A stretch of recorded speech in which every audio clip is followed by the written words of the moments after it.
What's going on, guys? It's Nick here, back with another video. We have a mock draft again today, and this is probably going to be the last mock draft for, I would say, 1 to 2 weeks.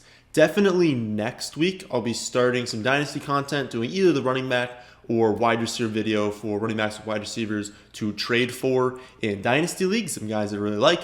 And then maybe doing that again the next week. Again, we've got, 2 more weeks until Fantasy Pros releases the 2021 mock drafting software, and I don't love our options other than basically Fantasy Football Calculator is the only other site that we can use right now. And also, if anyone watching this has any contact with this site, why can we not change the time in between the picks? Like, I just want to be able to talk in between doing these different drafts, and I can't do that on any site that's basically not Fantasy Pros. So if anyone has any contact there, please let them know. I don't know why they insist on having a mandatory time limit, especially when you're only drafting against the computer. I'm not drafting with anyone else right now. I want to have a long time in between these picks to talk about it. So whatever, we'll see what we can do in this one. And what I wanted to do is I want to test the limits of tight end early. So in these mock draft videos, we test things out. Especially right now, we're not trying to build just the greatest team we possibly can. We're testing out different strategies to see what works and what doesn't work.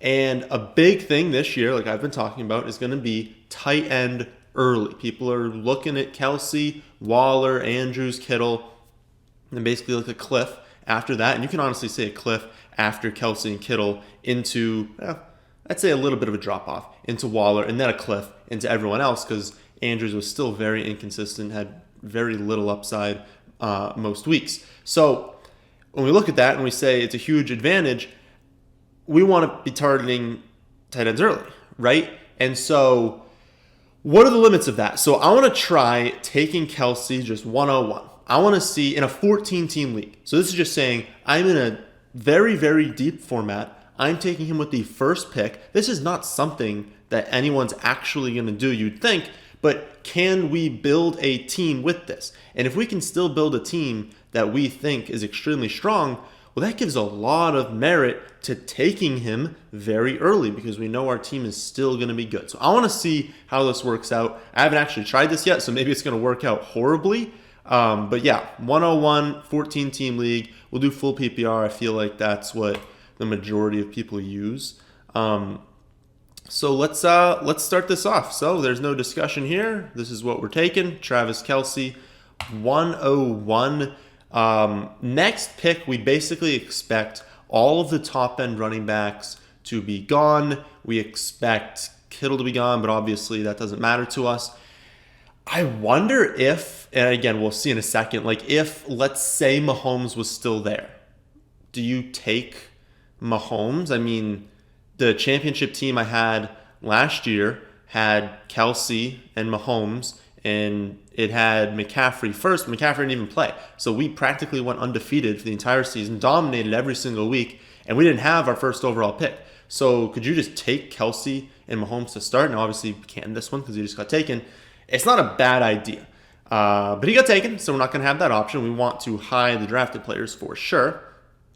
Looks like Kittle and Waller go. Again, we're not taking a tight end. Just wanted to point that out. Ton of running backs are off the board. Our top option now at running back is Swift, Clyde, Montgomery, Gibson, Akers, Dobbins. Okay, so some not so bad options. And then wide receivers, that's an option that we can maybe double up on. We've got Allen Robinson. Don't know where he's going to end up, but an elite talent there. Allen Robinson, we've got Evans, Julio, Thielen, McLaurin, Cooper, Jefferson. I think that there are a ton of receivers that are still going to be solid that will be able to get our next pick. So I want to take at least one running back here, I think. And that running back, honestly, I think it would be Swift. They are very likely going to use him in the slot. They're going to use him an insane amount as a receiving back, and then he's going to get goal line, he's going to get early down. Like, the upside on Swift is easily top 5 running back. Now, is he going to hit that every time? No, but the upside is there. For the running backs, I mean, I don't really want to go Clyde here because that's like a lot of risk. We don't know exactly what's going to happen there. I don't really want to go with Montgomery, Gibson. Again, it's Gibson or Akers, I think, at running back. Gibson, Akers, and Dobbins. Or do we take a receiver? How many are left down here? I think there's still going to be good options at our next pick. I think what we do is we take one of these running backs. It might be Akers, for being honest. I don't think they're not keeping Malcolm Brown. That's a tough one. I think I would be fine at that pick with any of Gibson, Akers, or Dobbins. I think those were the clear options. Maybe I'd go with Montgomery, but I think what we just did here is we've said, here are two running backs that I am close to 100% sure, unless there's an injury, these guys are going to work out. Now, is Akers going to be a monster in PPR formats? Like maybe they make Henderson the third down back next season, and they still give Akers his 20 touches, but he's not getting to in the receiving game, and so in PPR leagues, he's not as good. Maybe. We're going to probably learn a lot more about that in the summer, but I feel very confident that Swift and Akers are going to get a ton of touches. So I've locked in a ton of touches at running back. I really believe at this next pick, there's going to be options at wide receiver that I can feel really good about, and I'm going to be able to take two of them. And this is something, a really good strategy when you're on the turn, so 14 and at 1, double dipping at positions, just being like, I'm grabbing these two, and now these two, and now these two. It's just a strategy that generally works out over time. So kind of glad we took running back because that basically is gone. So we've got Lamb, Robert Woods, Lockett, Kupp, Odell, Ayuk, DJ Moore. Oh my goodness. Yeah, there's so many receivers. Okay. Under the assumption that Dak is back, Lamb is an exceptional pick there. I don't know that we can assume he'll be back for sure, though. Robert Woods, fine, but I don't really want to get two Rams players in a 14-team league. Lockett, Kupp, Wow. Okay. I feel like all these guys are very, very similar. Goodness, it might even be... My problem is, I think there's guys I would have over Lamb, but I think some of these guys that are down here that I'm looking at, like I have a lot of these guys that I feel like really close to him. I think we might even be able to get them at that next pick. So I want to take some of these guys that are higher in like the draft rankings because they're the most likely to go off the board. But like DJ Moore would maybe be the guy I would pick. Claypool would be really in my consideration. Brandon Ayuk, Juju, T. Higgins, like all those guys are who I'd be considering at this pick. I think I might be able to get them next. I'm not going to be able to get Robert Woods. I'm not going to be able to get Lockett. That's really difficult.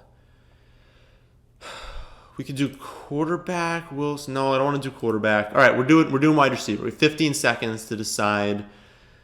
It's not going to be Kupp. It's not going to be Lockett. We'll take Woods. We'll take Woods with this pick. I'm not like in love with that. I would have absolutely loved any of the guys basically that went here. Godwin, Cooper, Jefferson, Fuller, Deontay. I'd have loved all those guys. I do think there's a little bit of a drop-off into CeeDee Lamb and Robert Woods. But again, assuming that Dak is back, which right now that should be our assumption is that he'll be back next season. And if not like week 1, maybe he's back to his old self by midway through the season. And that's really what we want here. We want our guys peaking late. And I mean, CeeDee Lamb, he is an exceptional talent. He could easily be a wide receiver 1 this next season. Will he be? Like I'm saying, Swift could easily be top 5. Lamb could easily be a wide receiver 1. I'm not saying they will easily be it. I'm saying that's easily in their range of outcomes. DJ Moore goes. I really think if DJ Moore moves away from Carolina, he's got some upside. So let's see who's left in our wide receivers. Sutton, absolutely an option here. Let's see. Laviska, we got some young players. I think though, Sutton and Judy should absolutely be who we're looking at. Do we do Marquise Brown again? I think so. Like, it's really tough with Sutton. I think if we like looked at the rest of their careers, that Judy's going to have a better career than Sutton. But if we looked at just looking at last season, I mean, they really missed Courtland Sutton when he was injured. Like, they really missed him. I think at this point in their career, Sutton's a better receiver. There's obviously risk, though. I'm fine with either or. That's another one. That's another either or there. You could take either of them. It's going to come down to health. Is Courtland Sutton healthy? If he's not fully healthy next season, then that pick is easily Jeudy. If he is fully healthy, I do think I would give the edge to Sutton, just given what we saw from Jeudy. Like he was good, but Sutton just fits that number one on their team a little bit better when he's healthy. We're just going to have to see the status of his health. Landry, not in love with that, with just how they run the offense. Crowder, I don't know. AB, Marquise Brown, I mean, he started spiking in the playoffs, so could go with him. Corey Davis, I think I would actually go with Corey Davis because he might, yeah. I think Corey Davis might end up, I'll do that one. I don't know what team Corey Davis is going to play for next season, but I think there's a chance that he goes to a team, and I'm like almost 100% sure he's a free agent right now. If he's not a free agent, disregard everything I'm saying right now. I'm pretty sure he's a free agent, and if he's going to go to a team that's willing to make him either the one or like the 1B, and they're like a high volume offense, like a team like the Falcons. I'm not saying he's going to the Falcons, but like a team like the Falcons who can support, Julio and Ridley. If he goes to a team like that, man, I mean, we saw how good he was to close out the season. Obviously, in the playoff game, didn't do anything. Part of that was due to injury, but didn't do anything there. But he had some really, really nice moments, and he's still a talented receiver. I think depending on his landing spot. And again, this is the range where we're taking shots. Every single person from here on out, I don't really care about the floor at all. I don't care about the floor of all these dudes. I want pure ceiling. Now, what have we done so far? We've got Kelce. We've locked up our tight end spot. We've locked up RB1 and RB2 with honestly two guys I think might be running back ones. We've just said, hey, here's 4 receivers. Can I find 2 of them? They're going to be consistent every week. Taking Lamb, Woods, Sutton, and Corey Davis. We'll probably look at quarterback here because, I mean, they're kind of all being taken. I mean, we kind of missed the boat on getting an elite one. Actually, maybe we won't. I don't see anyone that we need to take right now. I'd just wait. Yeah, we'll wait on that again. Maybe go to running back. Is there an upside running back? Of course, I have 12 seconds because the site doesn't let me talk. There is not. All right, well, we need to gain time. I have 6 seconds, so I'm just going to take Laviska. Don't quote me on that being the pick in the 8th round. I do think Laviska, though, when they get the upgrade at quarterback, when they improve this offense, like Laviska is a very talented receiver. Looks like a running back when he gets the ball in his hands. Like he is going to be good. But there were definitely like Curtis Samuel. Actually, I probably would have taken over Laviska. But we gotta find someone. We're probably gonna fade quarterback one more round, right? I mean, unless we want to go Stafford here. Stafford. Ooh, yeah. 'Cause I don't really see anyone else. Let's go with Stafford. Let's say, because who knows? I mean, Stafford could go to the 49ers. He could end up going to the Patriots. If he went to the Patriots and they don't make any moves to get in better tight ends, better receiving weapons, I don't want Stafford. But if he goes to the Patriots and the Patriots trade for receiver and draft a receiver early, well, now we're talking. Now this is a lot of upside. Still has a lot of upside if he stays on Detroit because, I mean, when he's healthy, he's a really, really good quarterback, and especially for fantasy because he's going to have Swift as his lead back, and Swift is so good in the receiving game. Like, he's going to have every single game, 350 and 4 touchdown upside. And I think what is that? 1, 2, 3, 4, 5, 6, 7, 8, 9, 10, 11, 12, 13, 14, 15. As the 16th quarterback taken? That was super fast. It probably was off by like 1 there. The 16th quarterback taken, you'll do that every time. We need a running back, though. I mean, at this point, we've now abandoned Swift and Akers. They need some backups, and they need backups that are, again, only upside. So McKinnon comes to mind. Ahmed comes to mind, but it's still, I think it's Gaskin's role while he's healthy. Malcolm Brown, technically, if he went to a team that's willing to use him a lot, 30 seconds. It would probably end up being a rookie at this pick. I don't really want to dumpster dive in their rankings for a rookie, so Ugh, that feels gross. McKinnon in the 10th. Moss?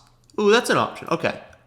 Yeah, we'll go back to Zack Moss. He was injured for the playoff game, but honestly, if you took Moss last season, like you were correct because they hate Singletary. The Buffalo Bills absolutely hate Devin Singletary. They were using TJ Yeldon over him in the playoff game. Like they will not use him in the goal line. They will not use him in the receiving game.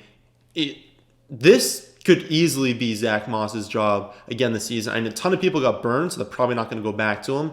But geez, like they hate Devin Singletary in Buffalo. So you can't be drafting Singletary for sure this season. I don't think anyone really was last season.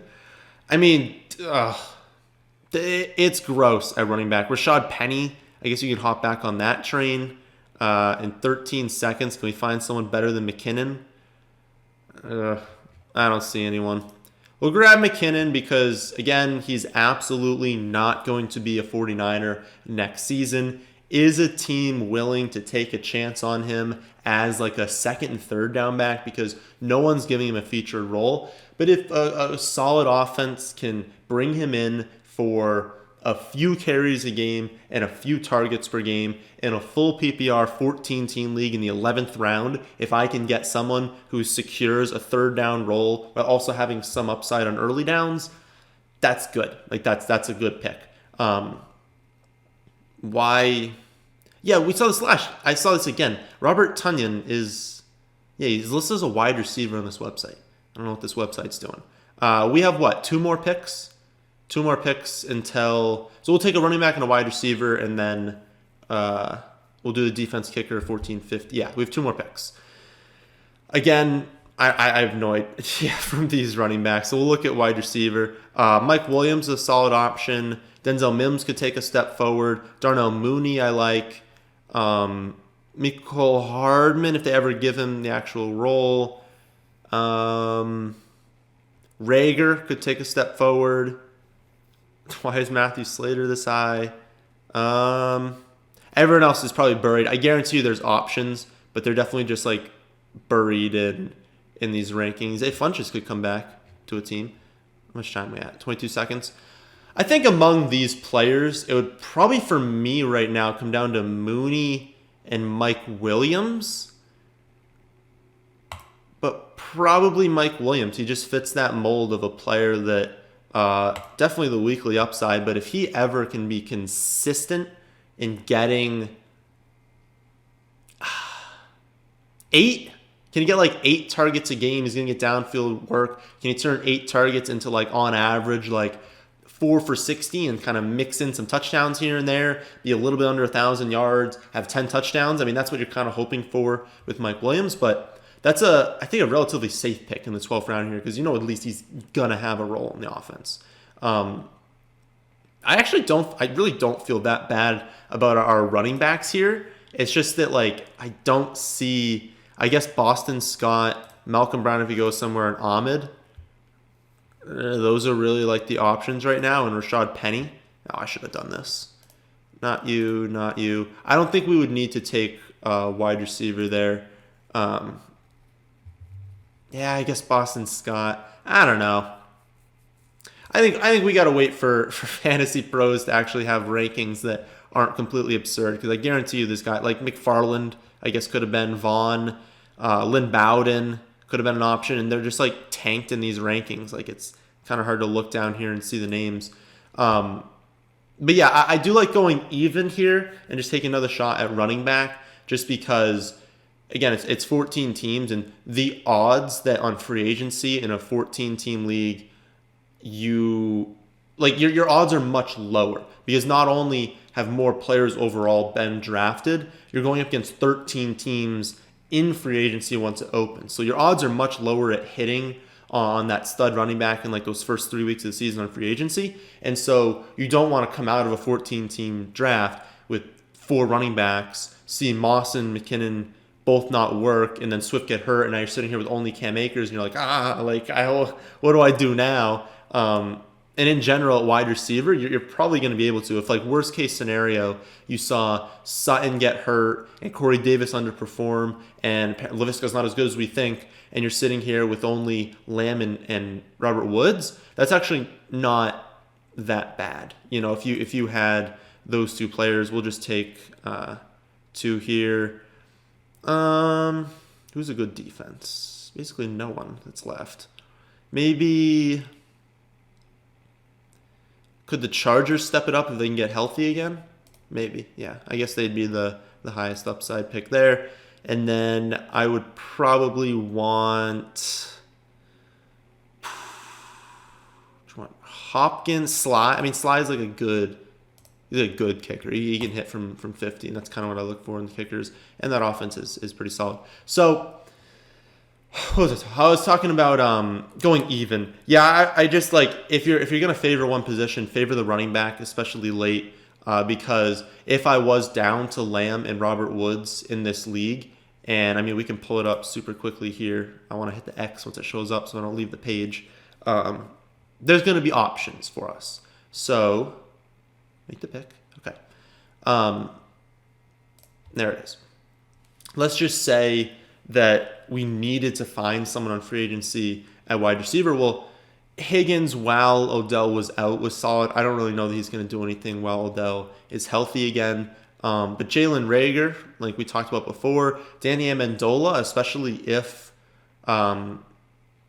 he's a free agent. So if I was going to say, especially if he leaves and goes somewhere, I don't hate him staying if Golladay were to go to a different place. But if Golladay stays and if Marvin Jones stays, and then we see Danny Amendola go to a team that wants to feature him in the slot, I mean, I don't hate that as an option. There's definitely going to be someone else buried down here. Let's see. Brashard Perriman could have a nice season. Let's see. What's one more name? Can we find someone that's way down here? Say McKenzie? Yeah, if...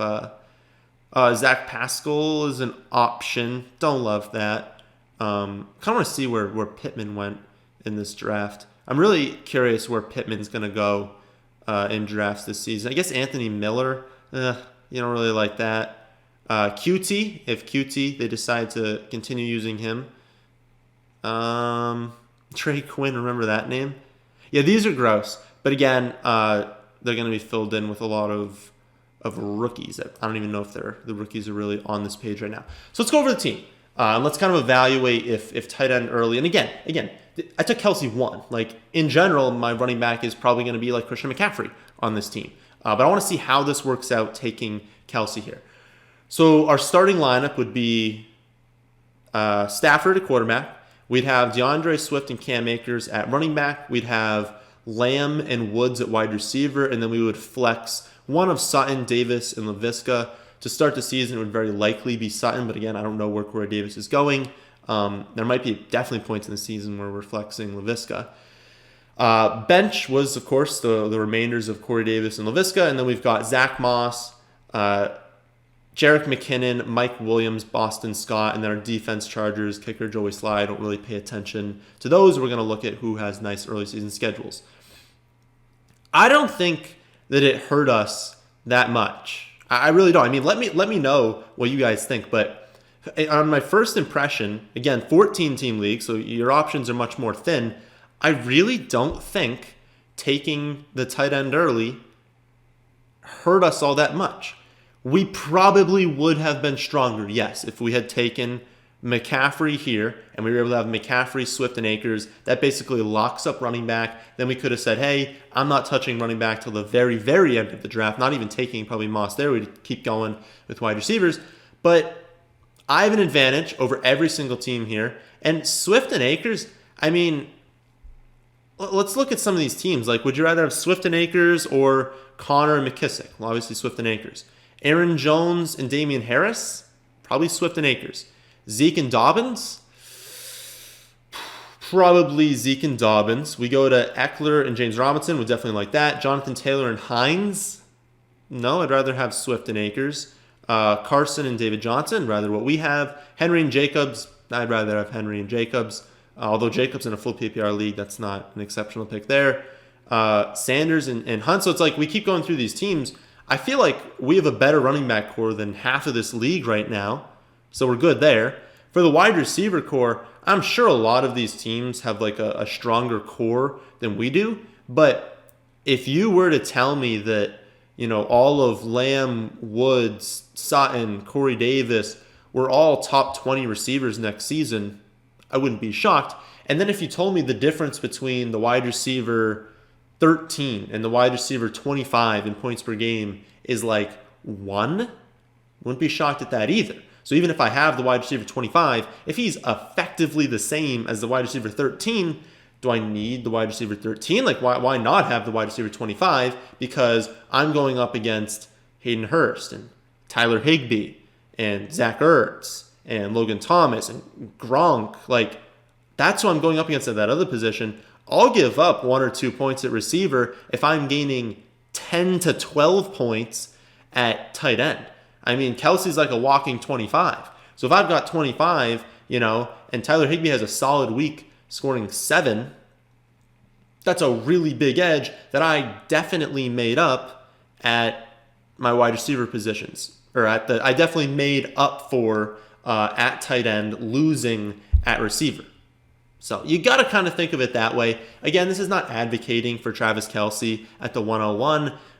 It's McCaffrey still. I think it's McCaffrey. I honestly think, assuming Barkley's health is fine during the offseason, they say he's good to go, it's probably going to be McCaffrey than Barkley. But I don't really think, like, if you wanted to take, probably not Kamara if Breeze is going to be gone, but if you wanted to take Dalvin Cook, McCaffrey, Barkley, Derrick Henry, like any of these guys at the very top, I'm not going to fault you for it. They're all exceptional talents. But man, I mean, this is a very big thing for Kelce, is being able to have a draft that I think is still relatively strong. I think he's going to go in the top 10 picks for sure. And so maybe we try this again with like Kittle. So we say if you've got like in this mid pick, you take Kelce. What happens if I took Kittle in the like mid first as well? Maybe we try that the next time. We say, okay, you missed out on Kelce. Do you just go and grab Kittle and then try and do the same thing we just did? Load up on your running backs, grab all these receivers in the middle rounds. Again, I don't actually love the receiving core that we have, but we could have very easily had Will Fuller and Deontay Johnson at these 2 picks. And, oh God, which way to go? This way, this way, this way, this way, this way, this way. So we just missed out on DJ Moore, T. Higgins, Claypool, Deebo Samuel. So, like, it is entirely possible that you could have started off this draft with, like, Kelce, Swift, Akers, Fuller, Deontay, and then, like, T. Higgins. And then I'd be sitting here like, I've won this league because I still have exceptional wide receivers, exceptional running backs, great tight end. My only task during the season is to try and upgrade my quarterback through trading. That's it. That's all I have to do. So make it easy on yourself. Instead of trying to perform this like 4-for-1 trade for Travis Kelce, well, why don't we just take him in the first round and then figure out our trade for quarterback, because we're still pretty strong at wide receiver. So let me know what you think of the team. Let me know what you think of taking Kelce early. But that's the end of this one. Hope you all did enjoy. If you did, then how about hitting that like button? And how about subscribing to the channel if you're new? But thanks for watching.